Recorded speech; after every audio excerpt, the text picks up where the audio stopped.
नमस्कार. आज आपण एका खूप महत्वाच्या आणि म्हणायला गेलं तर सनातन धर्माच्या अगदी मूळ संकल्पनेबद्दल बोलणार आहोत. ब्रह्म. हो, अगदी.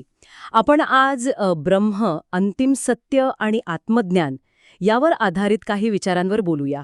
आपला उद्देश हा आहे की ब्रह्म म्हणजे काय, त्याचं स्वरूप कसं आहे आणि आपलं अस्तित्व, हे विश्व, याच्याशी त्याचा संबंध काय आहे, हे थोडं समजून घेण्याचा प्रयत्न करू. बरोबर. सुरुवात मग आपण मूलभूत व्याख्येपासूनच करूया. ब्रह्म म्हणजे जे अंतिम सत्य आहे, जे कधी बदलत नाही, आणि त्याला सत, चित, आनंद असं म्हणतात. म्हणजे सत्य, चैतन्य, आनंद. पण इथे एक गोष्ट स्पष्ट केली पाहिजे की नाही, की ब्रह्म म्हणजे कोणी देव किंवा व्यक्ती नाही. अजिबात नाही. ती खूप महत्वाची गोष्ट आहे. ब्रह्म म्हणजे कोणी व्यक्ती, वस्तू किंवा देव नाही. ते तर म्हणजे सर्व अस्तित्वाच्या मुळाशी असलेलं एकच अविभाज्य, अमर्याद असं तत्व आहे. आता हे समजायला थोडं कठीण वाटू शकतं, म्हणून नेहमी ते समुद्राचं आणि लाटांचं उदाहरण देतात बघा. हो हो, ते ऐकलंय. तर कसं लाटा येतात, जातात, त्यांचं रूप बदलतं, पण समुद्र तो तसाच राहतो, तोच आधार असतो. तसं ब्रह्म म्हणजे तो समुद्र, आणि हे जे दिसणारं जग आहे ते त्या लाटांसारखं आहे. छांदोग्य उपनिषदात म्हणूनच म्हटलंय, सर्वम खलुविदम ब्रह्म. सर्वम खलुविदम ब्रह्म म्हणजे हे सगळं काही ब्रह्मच आहे. हे खूपच म्हणजे व्यापक वाटतंय. मग ब्रह्म म्हणजे या जगात अगदी प्रत्येक गोष्टीत आहे म्हणायचं, हे कसं? बरोबर. इथे ना ब्रह्माची दोन रूपं किंवा वैशिष्ट्य समजून घ्यावी लागतात. ते एकाच वेळी सर्वव्यापी आहे, म्हणजे इमेनंट.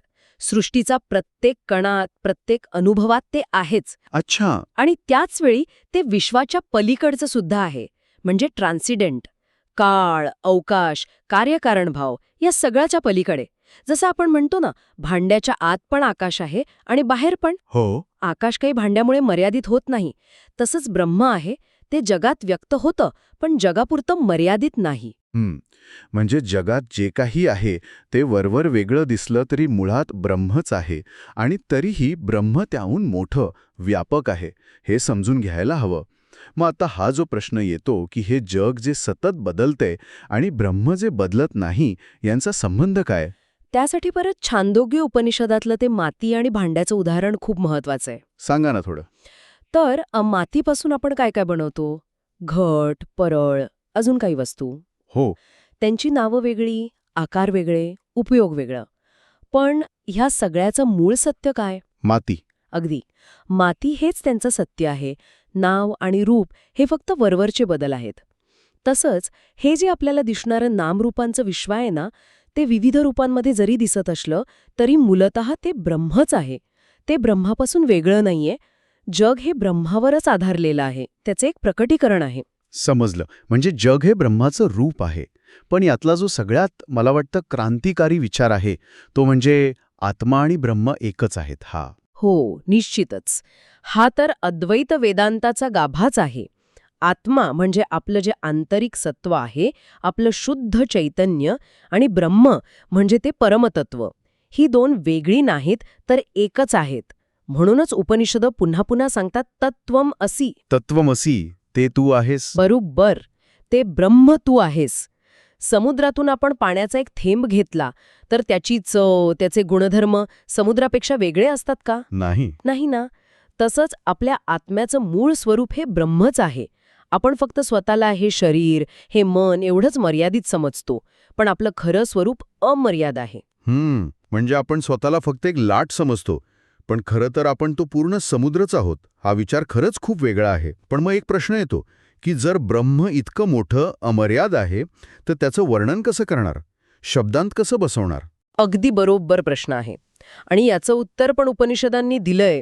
ब्रह्म हे आपल्या इंद्रियांच्या, आपल्या मनाच्या पलीकडचं आहे. त्यामुळे कोणतीही भाषा, कोणतीही कल्पना त्याला पूर्णपणे पकडू शकत नाही. म्हणूनच उपनिषदांनी नेती नेती ही पद्धत वापरली. नेती नेती म्हणजे? हे नाही, ते नाही. आपण ज्या ज्या गोष्टींबद्दल विचार करू शकतो, ज्यांना जाणू शकतो, त्या गोष्टी ब्रह्म नाहीत, कारण ब्रह्म त्याहून पलीकडचं, वेगळं आहे. ब्रह्म काय आहे हे सांगण्याऐवजी ते काय नाही हे सांगून त्याच्या अमर्याद स्वरूपाकडे फक्त बोट दाखवलं जातं.